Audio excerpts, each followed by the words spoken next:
Meus irmãos, que a paz do Mestre Jesus permeie em vossos corações. Quero agradecer primeiramente a Deus pelo dom da vida, a bênção divina. Quero agradecer com a bênção do Espírito Santo e a nossa progenitora que se encontra encarnada. Gratidão a Deus também. Quero agradecer ao convite da casa, né? Essa casa de Ormindo, que é tão referência, trabalho, cuidado, né? Com os encarnados, desencarnados. E já faz muitos anos nessa labuta, e é um prazer e uma honra estar aqui, levando a palavra do Mestre Jesus para esse lar, esse centro espírita. Muito obrigado. Bom, primeiramente, falar sobre o poder da fé. A fé transporta montanhas, a fé é inabalável, não a fé cega, não ao fanatismo, a fé que desdobra o ser humano a seguir em frente, principalmente nos momentos, né, de mais desafios, como atualmente nós vivemos, no ano de 2021 também, essa pandemia. Então, é um tema bem pertinente, que vem bem a calhar falar atualmente sobre esse tema. Nós vamos estar vendo aqui no decorrer da nossa oratória, da nossa preleção doutrinária, conceitos óbvios da codificação espírita, dos evangélicos canônicos, né? Vamos citar alguns, né? Que são os 4, Mateus, Marcos, Lucas e João. Vamos citar também algumas obras de Chico Xavier e também obras de Valdo Franco. Ok? Então, eu vou compartilhar uma tela com vocês, para vocês estarem me acompanhando, e volta e meia eu tiro o compartilhamento para a gente voltar a se falar mais de próximo, de perto. Só um segundo.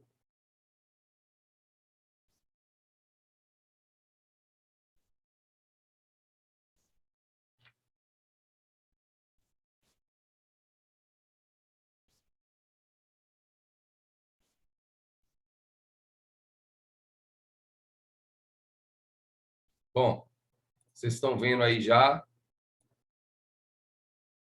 Vou botar aqui a apresentação. Vocês estão vendo aí já a nossa apresentação, o poder da fé. Afinal, o que é a fé? Quais são os tipos de fé? E o que é que a fé nos faz chegar e levar?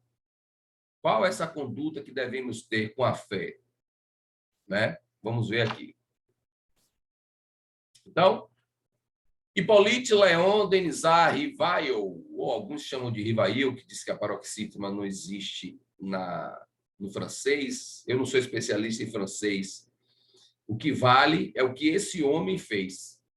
O codificador da doutrina espírita, Allan Kardec, ele escolheu esse nome por 2 motivos. O primeiro, já ter tido uma encarnação com esse nome, e o segundo, que ele queria descaracterizar a imagem de pedagogo na França que ele tinha. Dava aulas até gratuitas na sua casa. Kardec codificou a doutrina espírita, começando pelo Livro dos Espíritos. E o Livro dos Espíritos gerou os outros 4 livros que formou o Pentateuco Espírita, que são as 5 obras. Gerou o Evangelho segundo o Espiritismo, o Livro dos Médios, o Céu e o Inferno e a Gênese. Nós vamos estar citando aqui também a Gênese nesse trabalho de hoje. O Espiritismo, nós somos uma tríade. Corpo, espírito e perispírito. Perispírito, corpo semifluídico, que liga o corpo ao espírito, para dar ação à matéria, digamos assim. Mas o perispírito, ele tem muitas características. Dá para fazer um seminário de 3 dias só sobre o perispírito. Tem livros sobre o perispírito que são mais de 300 páginas. Então, nós somos uma tríade. E o perispírito é formado do FCU, fluido cósmico universal de cada planeta. Pois a matéria gelada, que é o mundo espiritual, como definiu Einstein, ela tem a sua matéria-prima também. Tem a sua tabela periódica com seus elementos e a mais do que a Terra, como eu já falei em outras palestras. Então, nós somos uma tríade e o espiritismo, ele é uma tríade.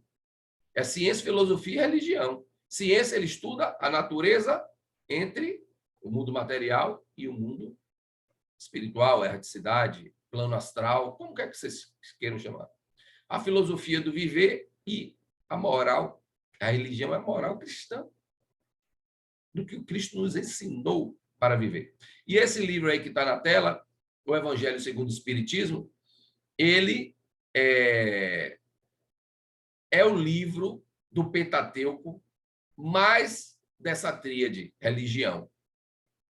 Então, lá no Evangelho segundo o Espiritismo, Allan Kardec nos fala, através dos Espíritos, o poder da fé, a fé religiosa, condição da fé inabalável, parábola da figueira que secou. Quem nunca leu aqui a parábola da figueira seca?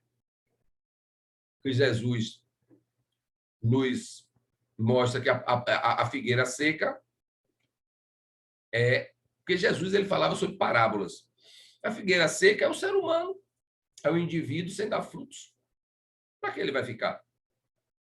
E a mediunidade, se tornando uma figueira seca, aí que é retirada. E pode retirar, mas, digamos assim, antecipadamente, a pessoa da encarnação também. Então, vamos ver aqui a parábola da figueira que secou. A fé, mãe da esperança, da caridade. O que é que seria de nós? A fé realmente é uma mãe. O que é uma mãe? Dizem que vó é mãe com açúcar, né? A mãe da esperança. A mãe é única. Mãe natureza, é do Criador. O que seríamos de nós sem a mãe? Né? A mãe da esperança e da caridade. O Espiritismo ele tem a máxima, fora da caridade não há salvação. Chico Xavier, Francisco Cândido de Paula, disse que ele não ficaria no Espiritismo se o Espiritismo pregasse que fora do Espiritismo não há salvação. O Espiritismo prega que fora da caridade não há salvação. Caridade, fraternidade, a lei do amor, né? E todas as outras leis universais criadas pela divindade, Deus Todo-Poderoso, Criador do céu e da terra. A fé humana e a divina, ok? Vamos estar vendo tudo isso aqui. Então, o que é fé? A fé é o sentimento inato no homem de sua destinação futura. É a consciência que tem das faculdades imensas, cujo germe foi depositado nele, primeiro em estado latente, e que deve fazer eclodir e crescer por sua vontade ativa. Então, é um sentimento que está no homem e está destinando o seu futuro. Quanto mais fé, quanto mais hombridade com a vida, digamos assim, maior curso vamos percorrer. Eu estou entendendo a minha encarnação de uns 15 anos para cá, quando eu entrei na doutrina espírita. Como é que eu vou saber a dos demais? Mas a fé está relacionada ao futuro. É a consciência que tem faculdades imensas, cujo germe foi depositado nele, ainda em estado latente, ó, lá no princípio. O princípio inteligente, o espírito ele passa pelas fases do reino mineral, vegetal, animal, hominal e angelical. Estudos, pesquisas, ciência mostra que essas 5 fases do princípio ativo, inteligente, espírito, para depois o espírito com a letra maiúscula, que é a fase hominal, que é o homem com conhecimento da moral, não só as faculdades mentais, até a angelical, em torno de 5 bilhões de anos, cada princípio. Isso é estudo, uma perspectiva. Então, lá é primeiro em estado latente, e que deve fazer eclodir e crescer por sua vontade ativa. Então, o que é isso aqui, meus irmãos? Vontade ativa. Depende de quem? De nós. Vai depender de mim, eu, Daniel Lírio, ter fé ou não. Vai depender de Zé, João, Mateus, cada um ter sua fé e percorrer o seu caminho. Depende de cada um. Deus, ele dá o caminho, mas nós é que temos que percorrer. Ok? Então, lá em São Mateus, nós vamos estar conceituando Mateus, um pouco mais na frente, no capítulo 17, versículo 14 a 20. Pois em verdade vos digo, Se tivesses a fé do tamanho de um grão de mostarda, direis a esta montanha: transporta-te daí para ali, e ela se transportaria, e nada vos seria impossível. O que é que Jesus quer dizer com isso? Porque Jesus, ele viveu. Os evangelistas escreveram. Os 4 evangélicos canônicos, que a igreja romana da época deu veracidade. Não é que os outros evangélicos, que são chamados de apócrifos, não tenham veracidade. Não é isso. Então, lá em Mateus, ele quer dizer o quê? Primeiro, Jesus ele falava sobre parábolas. O que é que ele quer dizer daí? Que com o pensamento a montanha se transforma, se transporta para o rio. Jesus falava sobre parábolas, duplos significados. O ser humano não tem a capacidade de entender hoje em dia direito. Imagine há 2000 anos. E ele não entrega a verdade. Nós temos que interpretar. Ele quer dizer o quê? Que a fé transporta montanhas, a gente vence nossos maiores obstáculos. Vencer os grandes desafios e os mais penosos. E Jesus e Deus, eles têm conhecimento da causa de cada um. Eles sabem nossas fortalezas e nossas fraquezas.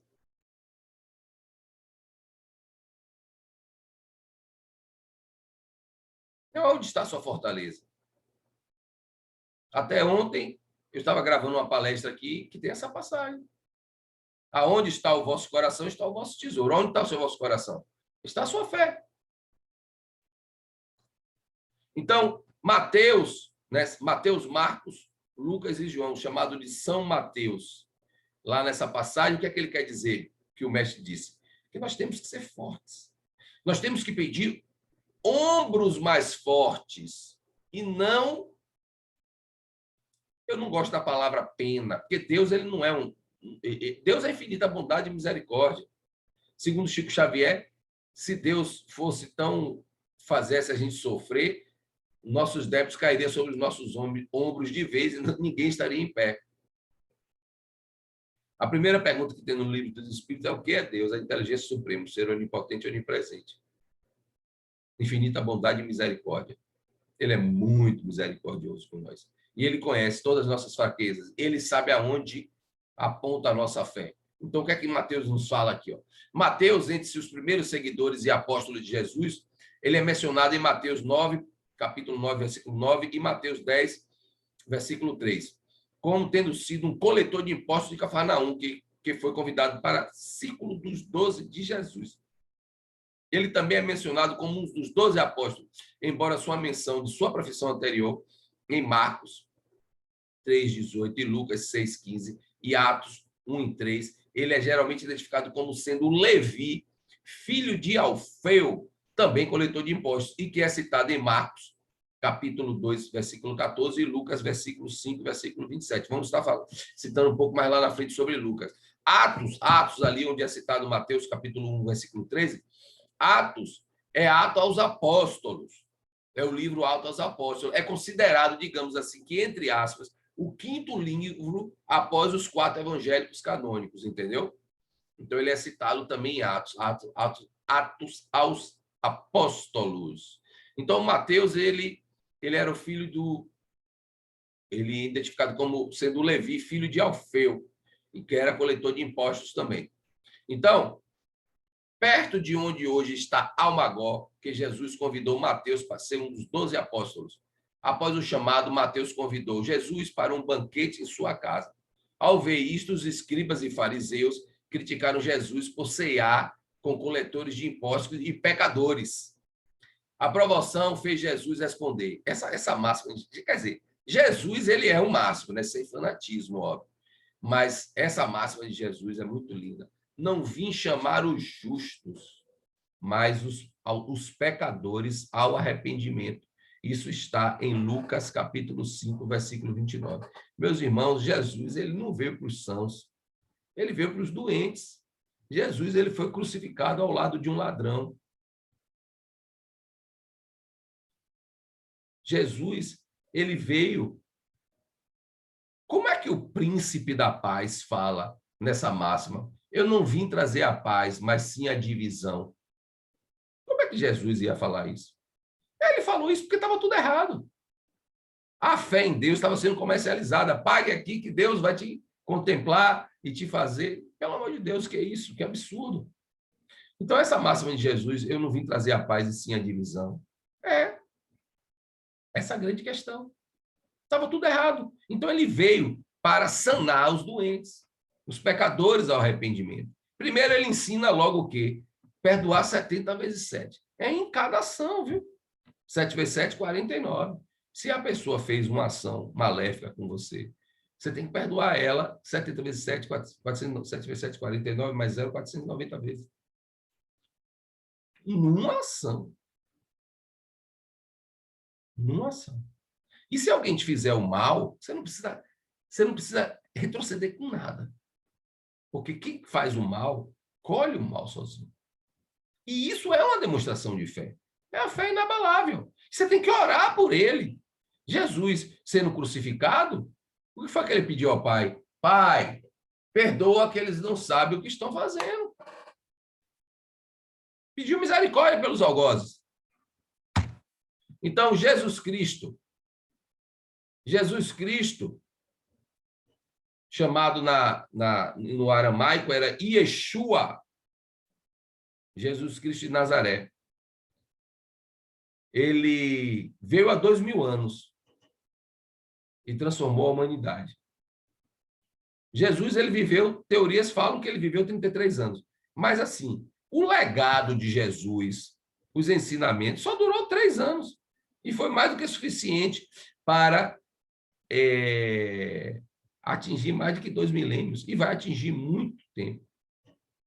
Porque ele veio, eu vim para que tenhas vida, e vida em abundância. Ele veio para nos ajudar, para dar a vida para a gente. Jesus. Então, Jesus, ele fala lá no Evangelho segundo o Espírito, capítulo 19, a fé transporta as montanhas, que é um excelente capítulo, que eu sempre leio semanalmente, devido a algumas irradiações e outros trabalhos. Os apóstolos pedem ao mestre que lhes conceda a fé, como se essa fosse um bem material que pode ser transferido de uma pessoa para outra, como doação ou herança. Ninguém pode, pois, em sã consciência, transferir de modo integral a vibração da fé ao espírito alheio. Isso é um absurdo. Foi o que eu falei lá no início aqui da palestra. Que cada um, a fé está relacionada ao futuro, mas que cada um depende de cada indivíduo a sua ação. De modo integral a vibração da fé ao espírito alheio, porque realmente isso é tarefa que compete a cada um. Perdão.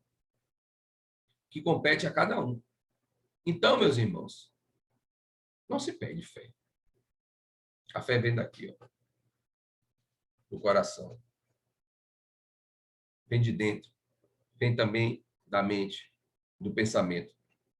Porque a vida é razão e emoção. Cabe a nós andar no nosso pêndulo. Cabe a nós saber fazer a circuncisão entre viver com amor, com fé. Somos testados. Mundos de provas e expiações. Prova você escolheu. Eu quero passar por isso. Expiações, débitos de outrora. Nada acontece por acaso. E a gente pode enganar uma multidão. Talvez até tentar enganar nós mesmos. Mas a Deus a gente não engana. Então, ou você tem fé, ou não tem fé. Então, lá, Chico Xavier, Francisco Cândido de Paula, esse homem, relatos de espíritos benfeitores, mostram que, ao ele desencarnar, ele foi recebido pelo Mestre Jesus. Perdão, ele foi recebido pelo Mestre Jesus, Francisco Cândido Xavier. Psicografou mais de 450 livros e vendeu mais de 50 milhões de exemplares, sendo o escritor brasileiro de maior sucesso comercial da história. Mas sempre cedeu todos os direitos autorais dos livros em cartório para instituições de caridade. Também psicografou cerca de 10 mil cartas, nunca tendo cobrado algo ao destinatário. Essas 10 mil cartas, a maioria eram as mães, né, que perdiam filhos, a maioria. Né? Então, Chico Xavier, ele veio com a missão de escrever 33 livros. E ao ele já tinha escrevido, acho que 14 ou 15, ele chegou para Emmanuel, o benfeitor espiritual dele, e falou: e se eu quiser parar agora com 15 livros, 14, 15 livros? Ele: não tem problema, Emmanuel, não tem problema, pode parar, mas sua encarnação vai terminar aqui. E esse homem bateu o recorde do Guinness, do amor, da dedicação ao próximo, para Jesus. Não foi só as obras, a dedicação da vida e tudo que esse homem... Porque, assim, o livro Nosso Lar foi da década de 60. Só da série de André Luiz tem 16 livros de obras complementares. Se eu não me engano, são mais 3 obras. Ele se dedicou com afinco à causa do amor de Jesus. Fez por fazer, por dedicação. E, hoje em dia, nós temos a tecnologia, nós temos esse recurso de gravar palestra e a comunicabilidade também entre as pessoas, a divulgação e a propagação do espiritismo, porque o próprio Allan Kardec ele fala que um dos maiores benefícios que a gente pode fazer para o espiritismo é divulgá-lo.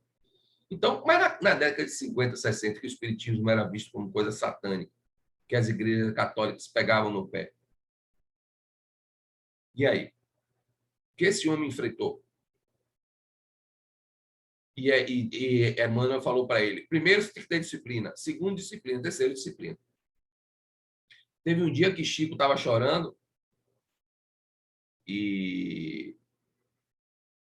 ele estava chorando e Emmanuel perguntou: o que foi?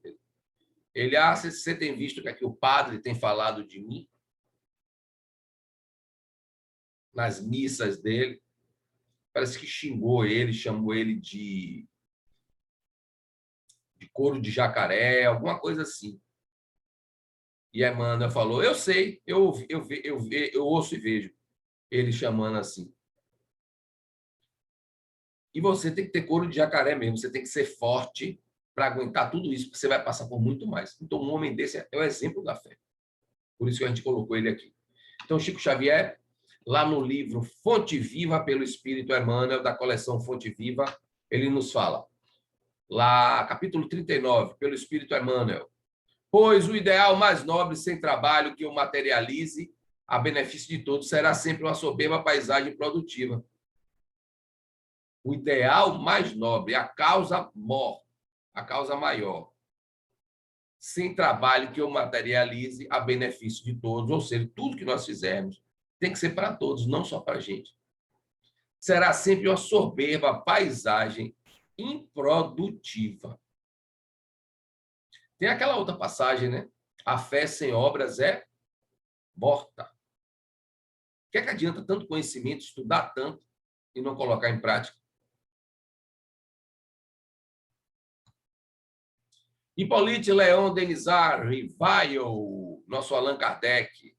Allan Kardec, a primeira revelação, quem é? Moisés. A segunda revelação é Jesus Cristo. A terceira revelação é o codificador, a doutrina, é o consolador. Ireis te enviar, né? O Paráclito forte, o Consolador prometido. É Allan Kardec, é a doutrina espírita. E o codificador foi Allan Kardec. O que Allan Kardec fez em 10 anos para a gente estudar numa encarnação? Porque a obra espírita não são só 5 livros, o Pentateuco Espírita. São 22 obras. Tem as obras póstumas e as revistas espíritas que Kardec explica muita coisa. Né? Tem um site Kardecpédia, feito pelo físico Cosme Mas, que tem todas as obras lá. Digital, é só pesquisar tudo que a gente precisar. É uma fonte muito grande que eu uso para nas nossas contemplações, na nossa palestra. Então, Hippolyte Léon Denisard Rivail, Allan Kardec, o que é que ele nos fala? No Evangelho segundo o Espiritismo, Allan Kardec, quando Allan Kardec chama a atenção sobre o confundir-se fé com presunção, ele quer demonstrar a diferença entre a fé em si, nas suas capacidades humanas, e a fé religiosa, cuja confiança em si vem dos conhecimentos relativos a Deus. Todo-Poderoso, Criador do céu e da terra. A inteligência suprema do universo é Deus, causa primária de todas as coisas. Não tem como... Deus, ele não se molda a nada, porque ele é o Criador. Tudo que tem que se moldar a ele, senão ele seria suscetível a mudanças. É a inteligência suprema do universo, causa primária de todas as coisas. Então, não vamos confundir a fé com a presunção. Ele demonstra... A presunção é a fé em si, nas suas capacidades humanas, e a fé religiosa, cuja confiança em si vem dos conhecimentos relativos a Deus. Nós temos que ter confiança em nós, mas conectado e ligado ao divino, ao sagrado. A fé que remove as montanhas das imperfeições humanas. Estamos aqui, ó, nos lapidando, ó. Lapidando, não é o corpo, não é a alma, a mente. Que estimula o amor a Deus e ao próximo. Qual é a primeira lei lá de Moisés? Amar a Deus sobre todas as coisas. E a segunda lei, amar ao próximo. Como é que você ama a Deus se você não ama ao próximo? Você não está amando o irmão dentro de casa, imagine os parentes. Então, aqui mesmo na terra, os prazeres e alegrias insubstituíveis é que confia em Deus acima da confiança que tem em si, porque sabe que tudo vem dele. Perdão. Então, tudo vem de Deus. Ele é a inteligência suprema, ele é a causa primária de todas as coisas. Então, a confiança a gente tem que ter em nós, mas conectado com Deus. Tudo estimula o amor. Jesus veio ensinar a lei do amor. Ele não veio ensinar as religiões. Tudo estimula o amor a Deus e ao próximo, que dá aqui mesmo, na terra, prazeres e alegrias insubstituíveis. É a confiança em Deus. Vale ressaltar o seguinte, que a felicidade completa aqui não existe. Porque aqui é um mundo de provas e expiações, o segundo degrau na escalada do que a gente conhece. A felicidade completa vem lá de onde viemos, que é a nossa verdadeira casa. Ainda esses dias eu fiz uma palestra falando sobre colônias espirituais, porque sabe que tudo vem dele. Dele quem? Deus. Olha lá aqui, ó. Inteligência suprema do universo, causa primária, ó, de todas as coisas. Ok? Assim, a confiança nas suas capacidades espirituais vem da confiança que deposita no Ser Supremo e nas suas leis físicas e morais. Então, a nossa confiança nas nossas capacidades espirituais vem da confiança que depositamos nele, no Ser Supremo, e suas leis físicas e morais. Você não pode ter uma fé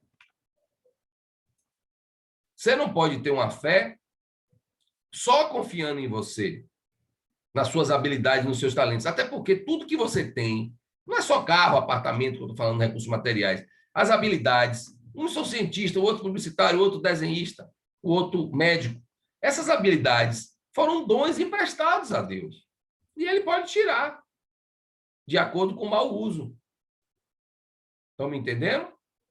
Então, a capacidade da fé é em nós, vinculado ao divino, ao sagrado. Porque nada somos sem Deus. Sem Deus, nada existe para nós. Onde não há Deus, não é coisa boa. Pode se afastar. Pode sair. Porque não vai lhe trazer bons frutos. Não vai lhe trazer bons frutos. Porque a confiança em Deus é tudo. Então, Mateus, eu já falei, né? Sobre que ele era um cobrador de impostos, Levi. Lá em Mateus, capítulo 5, versículo 9 e 38 a 41, Mateus tem em vista a praxis da fé, pela vivência do amor cristão a todos, sem distinção. A não violência é o ponto de honra para quem segue Jesus. Tem aquela máxima, você conhece aquela máxima de Jesus? Se baterem na sua face, dê a outra face. Não é você ser um...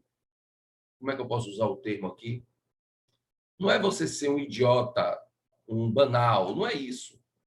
É você ser a não violência. Agir com a não violência. E outro ponto que Mateus nos fala nessa passagem aqui é o amor cristão a todos, sem distinção. Ou a gente ama todo mundo, ou a gente não está amando a Deus. Eu sei que é difícil, eu sei que é desafiador, mas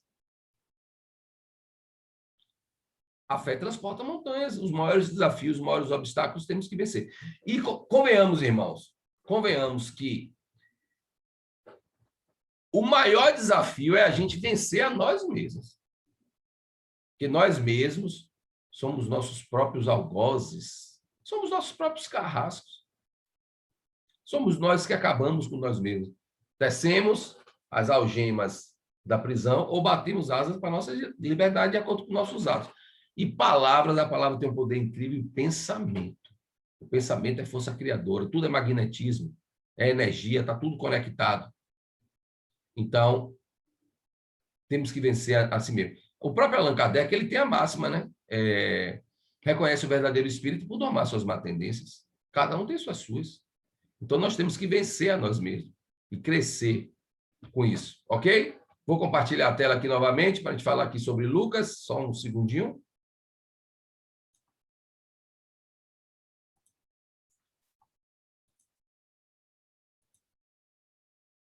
Estão vendo aí a tela? Então, São Lucas. Quem foi esse cara, São Lucas? Lucas, ele não conheceu Jesus. E ele não era um dos 12 apóstolos. Lucas, ele era um médico. Ele era de família rica, né? Ele era grego, ele era de família rica. E ele abandonou tudo para viver em casa, na causa de Jesus. Ele se sacrificou, né? Quem se sacrificou mais ainda por nós foi Jesus. Então, a nossa vida tem que ser de sacrifícios.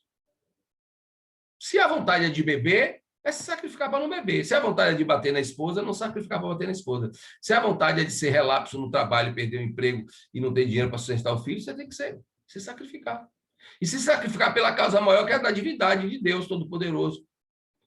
Senão, vamos levar uma vida banal, cheia de paixões mundanas, gozos terrenos, que isso não vai somar a nada.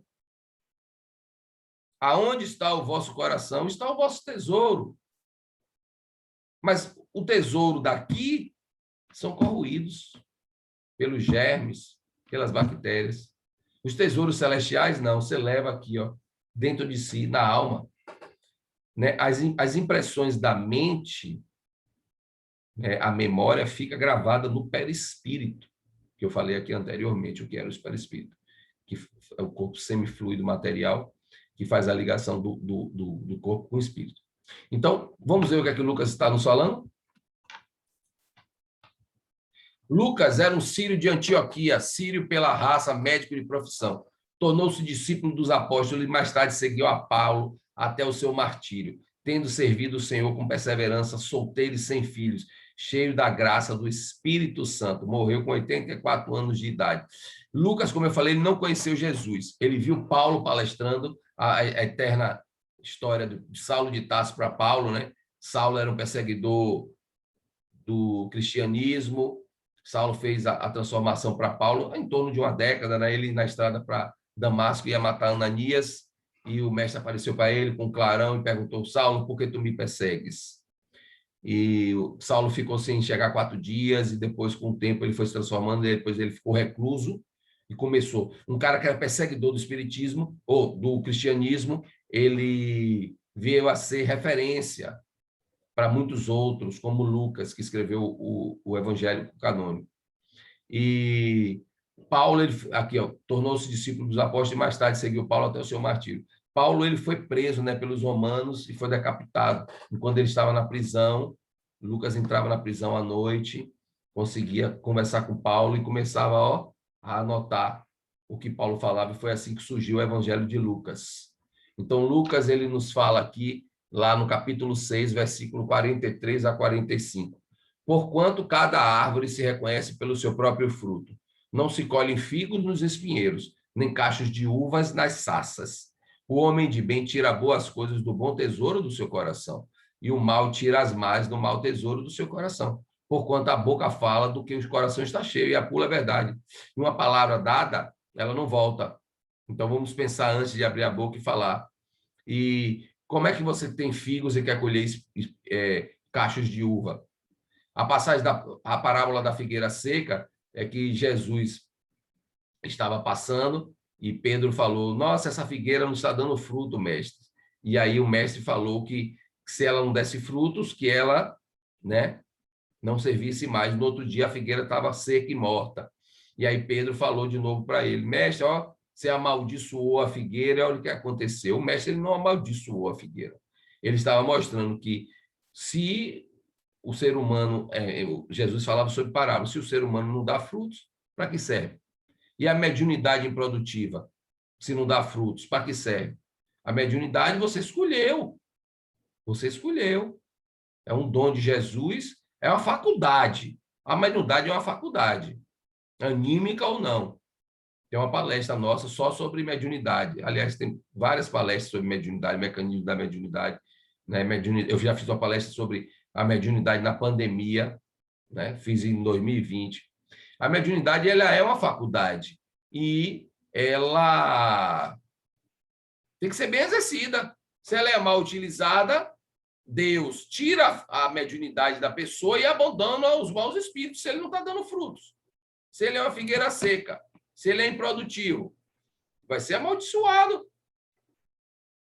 E Deus não pune ninguém, somos nós que fazemos isso conosco. Né? Então, cada árvore se conhece pelo próprio fruto. Por que estamos passando a pandemia? Você acha que Deus Deus não teve conhecimento do início do vírus? Lógico que ele sabia do início do vírus, do conhecimento. A humanidade é que está se prestando a isso para ver se aprende, se transforma moralmente, tecnologicamente. Estamos adentrando as estrelas e moralmente estamos totalmente corrompidos. Há 2000 anos o mestre passou e nada, cadê a nossa fé? Que é o tema da nossa palestra. Então, lá em São Mateus, né? Eu já falei que Mateus ele era um médico ou um coletor de impostos. Lá em São Mateus, Mateus capítulo 17, versículo 14 a 19. O magnetismo é energia modificada do fluido cósmico universal, o FCU, que eu já falei aqui. Como denominou Kardec, a matéria elementar primitiva, é o início de tudo, a matéria ali, irradia-se do homem, podendo ocasionar alterações em células materiais, ocasionando melhorias e curas de doenças em si mesmo e outras pessoas. Isso é chamada fé. E não é a fé cega, a fé do fanatismo. É a fé da condição inabalável.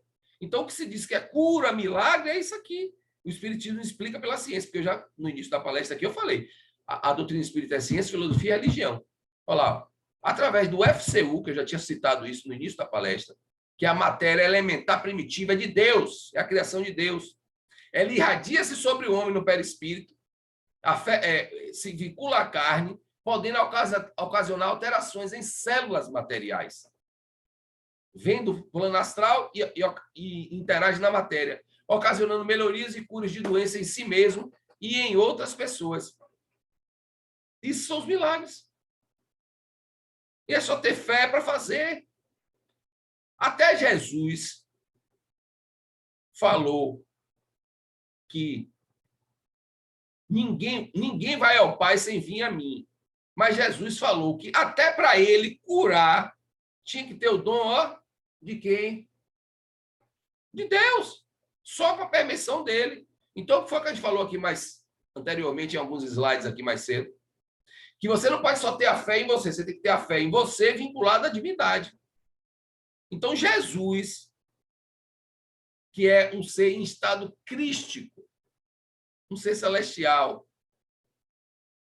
que se preparou durante séculos para encarnar nesse planeta. E naquela época, há 2000 anos, Jesus ele falou que para ele curar, ele tinha que ter a permissão de Deus. Então, tudo está vinculado a Deus. Então, se Deus permitir e o homem tiver fé, vá lá, vamos pegar o FCU, irradiar-se na matéria, alterando as células e ocasionando as melhorias, doenças em si mesmo e em outras pessoas. Isso são chamados milagres. E depende de Deus com a ação da matéria elementar primitiva. Então, Mateus capítulo 17, versículo 14 a 19 está lá, no Evangelho segundo o Espiritismo, essa passagem.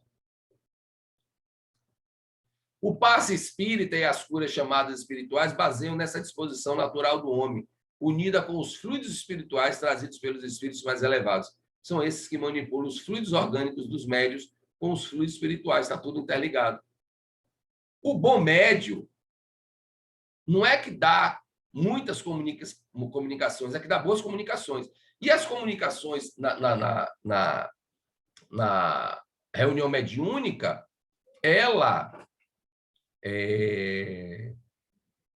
nós viemos para... Se Jesus ele veio para atender... No início da palestra eu falei o quê aqui? Mostrei o slide que Jesus ele veio para atender os doentes, os pecadores. Nós, na reunião mediúnica, vamos atender quem? A Bezerra de Menezes, a irmã Sheila. Eles são administradores da reunião, do plano espiritual. Mas a gente tem lá para atender os irmãos que desencarnaram, que estão doentes, que pecaram, os suicidas. No final da reunião mediúnica, que pode haver uma comunicação de algum benfeitor espiritual.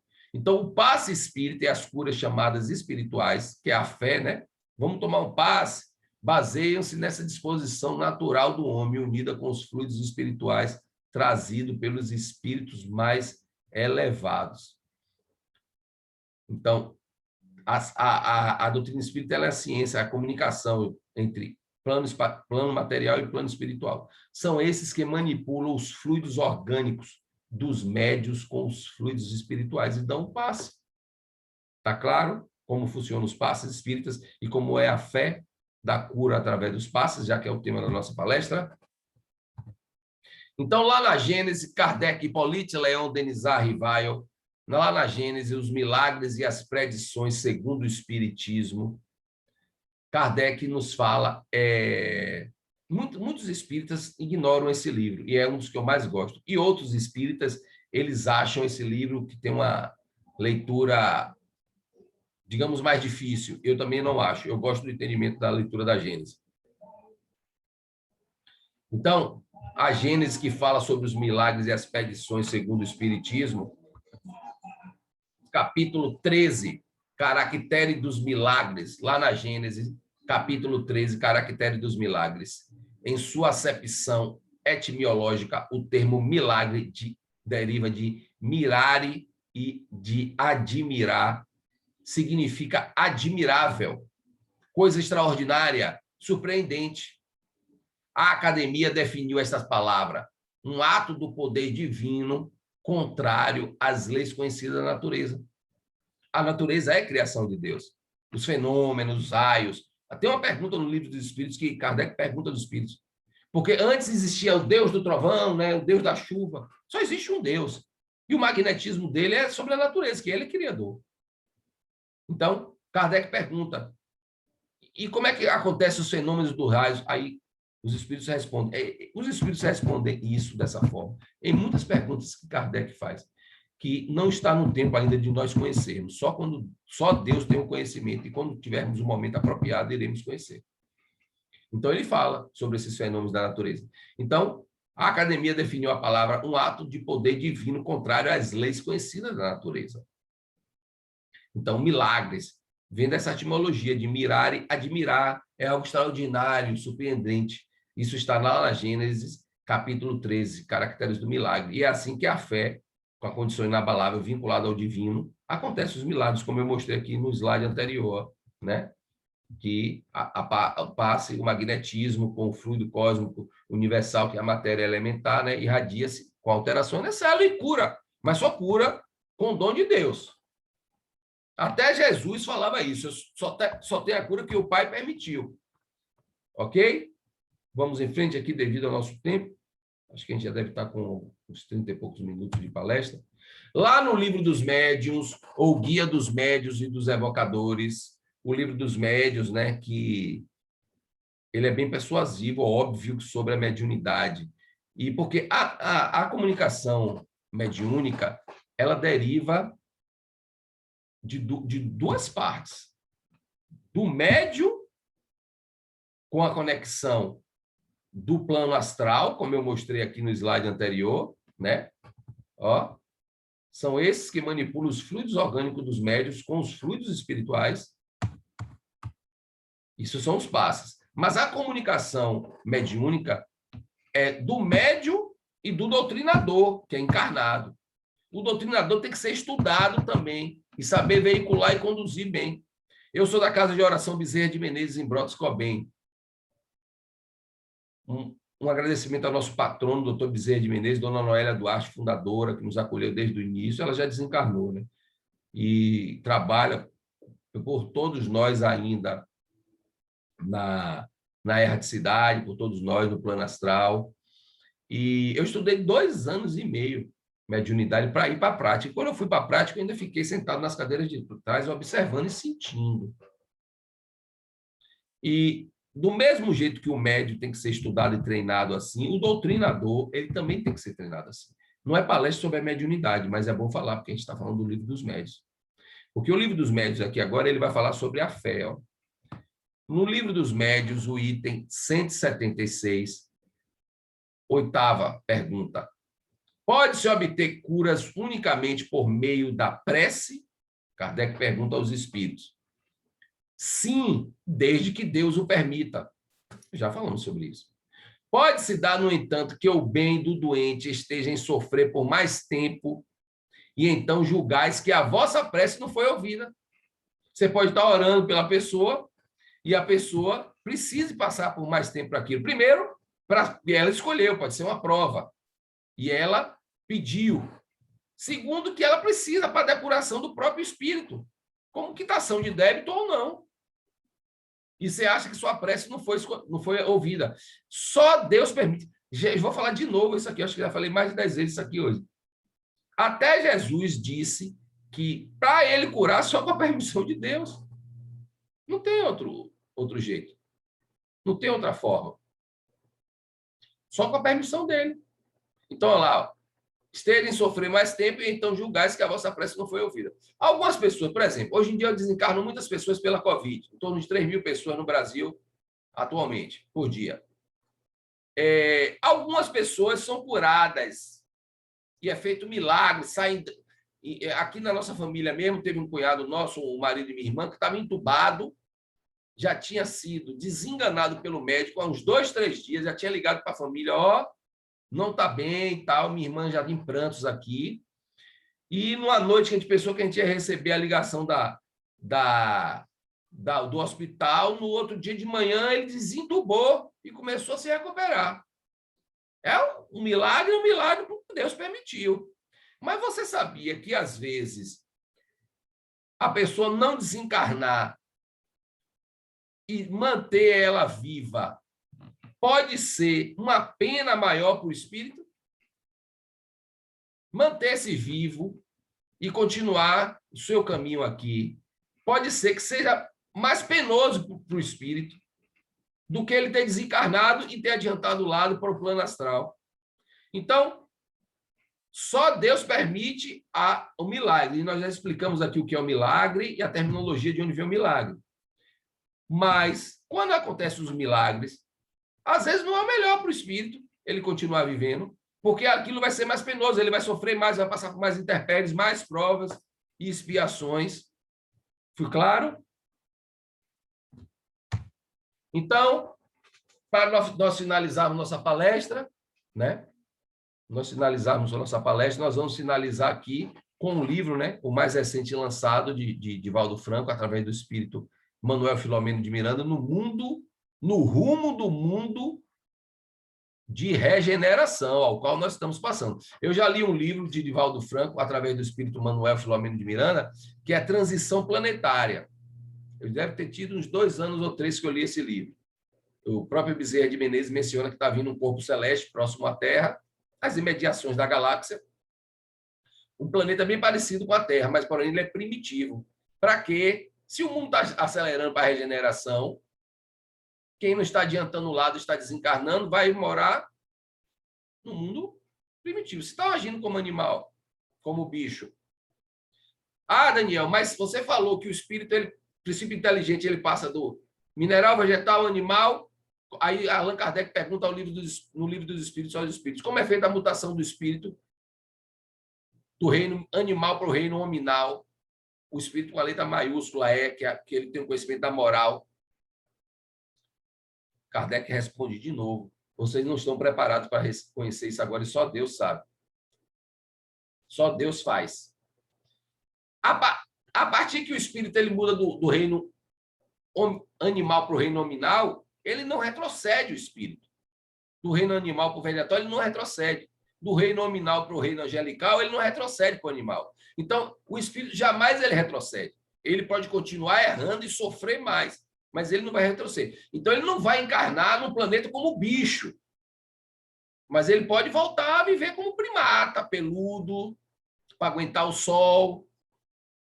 Isso está no livro Transição Planetária. O próprio Bezerra de Menezes diz. E os espíritos pedem para que está vindo um corpo celeste para as imediações da Terra, que é para onde os espíritos, se você está fazendo uma faxina no planeta, não vai reencarnar mais aqui. Só quem está na sua caminhada evolutiva. Quem não está, vai encarnar nesse corpo celeste. E os espíritos, nesse livro da Transição Planetária, ele pede a Bezerra para ir conhecer. Bezerra não permite, porque ele está indo em processo gasoso de explosões. Imagine o que vai vir. Não é? Se o planeta está acelerando para a regeneração, é falta de respeito dizer que o lixo vai para lá, não é isso. Mas os espíritos que não estão agindo pelo bem vão para lá. Porque a população da Terra é em torno de 8 bilhões de pessoas. Tem 22 bilhões de almas na psicosfera da Terra querendo descer para acelerar o processo. E esses espíritos que estão sendo punidos já estão na psicosfera da Lua, segundo Manuel Filomeno de Miranda, aguardando esse planeta para reencarnar. Lá. Só que voltando aqui para esse livro, nós vamos finalizar nossa palestra, né? Como no livro No Rumo no Mundo de Regeneração, do Divaldo Franco, através do espírito Manuel Filomeno de Miranda. Nesse livro, fala-se que quando Deus deu o início e a permissão para iniciar a pandemia e esse vírus aí, o Covid, né? O SARS-CoV. Covid é a doença, né? O coronavírus. Diz que teve um clarão e um som de um clarim, assim, no plano celestial. Foi a divulgação e o início que iria começar a pandemia na Terra. Que ficamos nessa reflexão. Vamos ver lá o que é que Filomeno de Miranda nos fala. Quando os seres humanos compreenderem que o mundo é feito de ressonâncias, os seus pensamentos e condutas obedecerão a diferente critério seletivo. Quer dizer, há 2000 anos, precisamos ouvir isso através do espírito Manuel Filomeno de Miranda, psicografia de Divaldo Franco, que a gente, nós, seres humanos, estamos precisando entender ainda e compreender que o mundo é feito de ressonâncias, são ondas vibratórias, são conexões, energia, plasma. Então, se são ressonâncias, o nosso pensamento e as condutas, que é a ação, obedecerão a diferentes critérios seletivos. A gente vai pensar 2 vezes, 3 vezes, antes de falar, de agir, de pensar e de fazer. Porque isso traz ressonâncias, traz as enfermidades. O próprio Bezerra de Menezes, ele nos fala que vem a enfermidade, ele vem do espírito. E afeta as células, como eu mostrei aqui nos slides anteriores. É daí que vem as enfermidades, as doenças. Porque Dona Joana de Andes diz que a gente não veio para sofrer. A gente veio para evoluir com a dor. Quando os seres humanos... Ou a gente compreende que o mundo é feito de ressonâncias, o que a gente faz volta, e nossas ações voltam, e o pensamento volta. Quando a gente tiver isso, esse conhecimento total, é a conduta moral. É o que os gregos chamam de ética. Ética, os gregos chamam de estado de espírito. Sócrates, Platão, conhece-te a ti mesmo e conhecereis bem. Em torno de 800 séculos, né? em torno de 300 a 400 séculos antes de Cristo.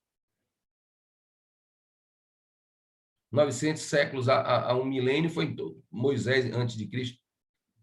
Pesquisas, né, estudos mostram isso. Então, a ética é o estado de espírito. Quando a gente entender que a nossa ética vai pelas nossas ações, palavras, pensamentos, e o que vai e volta, ressonância, o que é ressonância? São ondas vibratórias, vai e volta.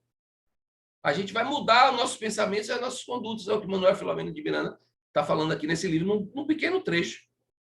Eu não terminei ainda de ler esse livro todo, mas vou terminar alguns estudos, né, com alguns colegas feitos. Então, meus irmãos, que possamos ter a fé inabalável, não a fé cega com fanatismo. Que possamos ter a fé inabalável, a fé na conduta de nós vinculado ao divino e ao sagrado. E entendermos que a nossa ética é o nosso estado de espírito. E o que a gente é aqui, a gente vai estar lá. Na erraticidade, no plano astral. E tudo são ondas. E a gente vai reverberar e propagar a lei do amor. Jesus veio para nos amarmos. E que possamos nos amar com a fé inabalável. A fé inabalável na ética, na conduta moral, que é a nossa salvação da humanidade. Muito obrigado, meus irmãos. Que assim seja.